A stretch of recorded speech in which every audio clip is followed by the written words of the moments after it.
Untuk membahasnya kita akan tanyakan ke Hanifah Hasna, kriminolog Universitas Indonesia. Sore, Bu Hanifah, Mbak Hanifah. Selamat sore Mbak Audrey. Mbak Hanifah, jadi yang dilihat ini terkonfirmasi ya merupakan KDRT, kekerasan dalam rumah tangga, bukan tindak pidana ringan.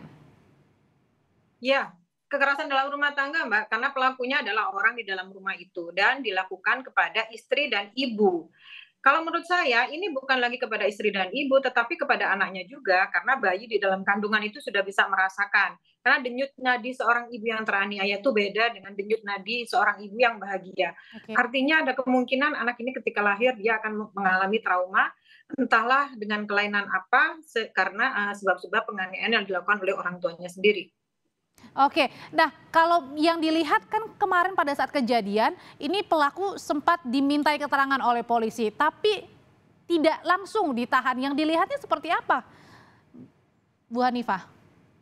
Kalau menurut keterangan polisi itu berdasarkan ayat 4 ya Mbak Audrey ya, tapi menurut saya ketika siapapun yang melakukan kekerasan itu tidak memandang lagi siapa itu keluarga, suami, bapak atau siapapun karena itu sudah membahayakan jiwa seseorang.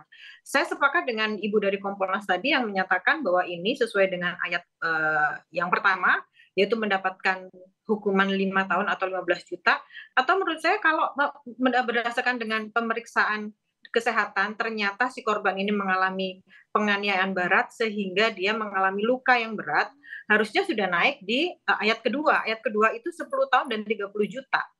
Gitu loh. Jadi gini, jangan sampai menunggu korban itu meninggal, baru polisi itu menentukan atau menetapkan si pelaku ini harus ditahan atau tidak.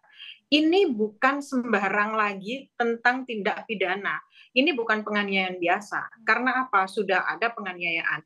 Artinya KDRT-nya ini kan ada 4 nih Mbak. Yang pertama itu secara fisik, yang kedua secara psikis, yang ketiga seksual, yang keempat penelantaran. Ini sudah masuk dalam 2 ranah yaitu fisik dan psikis. Tapi Fisik ketika tentunya sudah polisi bilang bahwa ini jenisnya adalah kategorinya tindak pidana ringan, itu masuk dalam KDRT atau beda? masuk dalam KDRT karena pelakunya adalah orang di dalam rumah gitu. Nah, orang di dalam rumah ini kan sudah ada korbannya. Korbannya dalam kondisi seperti apa? Sudah jelas kondisinya dia babak belur. Sudah jelas ada saksinya. Harusnya tidak lagi pidana ringan dong. Karena kalau demikian adanya, nanti masyarakat akan Oke, mempelajari bahwa menindaklanjuti permasalahan rumah tangga dengan kekerasan itu adalah sesuatu yang biasa. baik. Karena dianggap sebagai tindak pidana ringan dan tidak dipidanakan. Oke, kalau gitu Bu Hanifah sebenarnya apa sih beda kekerasan dalam rumah tangga dan tindak pidana ringan? Sehingga katanya kalau tindak pidana ringan ini tidak ditahan gitu. Ya, kalau KDRT itu jelas pelakunya adalah orang di dalam keluarga itu sendiri, baik itu suami maupun istri atau orang tua yang jelas dia ada di dalam rumah tangga itu. Oke. Kalau tipiring itu tidak menghasilkan kondisi-kondisi yang berat gitu loh. Tapi ini kan sudah menyangkut dengan fisik dan psikis dan itu bukan sesuatu yang ringan. Mhm, mhm. Dan seharusnya itu ditahan ya, karena mungkin saja pelaku dapat mengulangi perbuatannya. Sangat, karena ini kan masalah power ya Mbak ya. Power itu apalagi seorang suami itu di dalam rumah itu punya dominasi patriarki. Dia merasa bahwa dialah yang bisa menyelesaikan segala persoalan, dia yang merasa berkuasa sehingga dia merasa bahwa dia layak untuk melakukan hukuman-hukuman terhadap istrinya. Mungkin kalau ditarik ke belakang, mungkin dia menjadi korban kekerasan sebelumnya. Tetapi entahlah itu dari ke belakangnya, tapi yang jelas ini sudah melakukan tindak kekerasan dan ini berpengaruh terhadap anak dalam kandungan. Ini kan termasuk dalam Undang-Undang Perlindungan Anak, Oke. karena anak itu 0 sampai 18 tahun sudah dilindungi dalam Undang-Undang Perlindungan Anak. Oke, kalau dalam kasus seperti ini, KDRT seperti ini, biasanya kan yang menjadi atau kerap kali yang menjadi korban adalah istri ya, Bu Hanifah ya. Ini bagaimana Ya, caranya memberikan perlindungan, apalagi pada saat sudah kejadian seperti ini?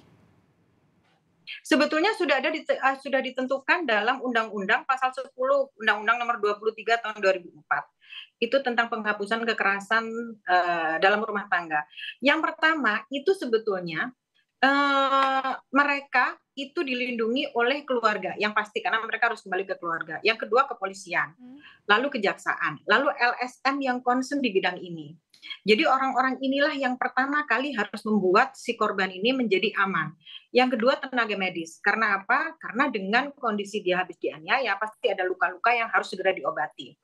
Lalu ada pelindungan khusus karena beberapa orang atau beberapa anak yang tidak boleh dipublikasi, terutama terkait dengan anak. Selanjutnya pendampingan oleh pekerja sosial yang mendampingi selama proses hukum berjalan.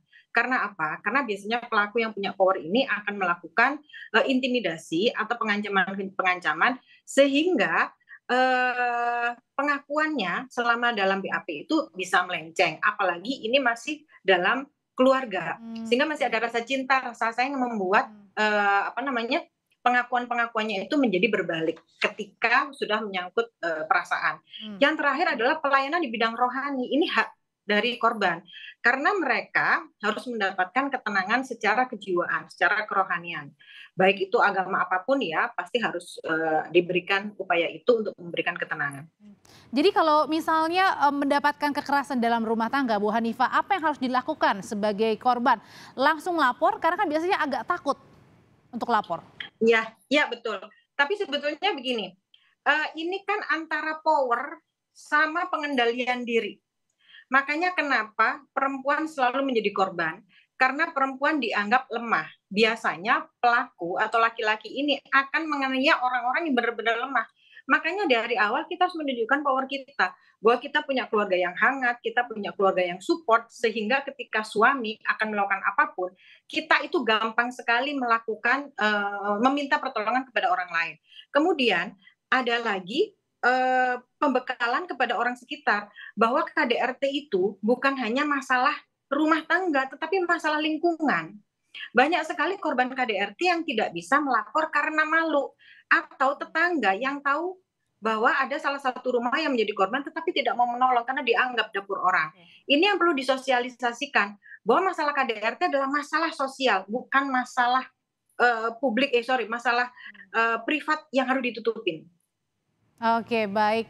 Semoga penanganannya dan pelaku juga dapat segera ditahan ya, karena bisa saja tadi ya sudah mengancam juga keluarga dan juga korban. Terima kasih Bu Hanifah Hasna, kriminolog Universitas Indonesia. Sehat selalu, Bu. Terima kasih Mbak Audrey.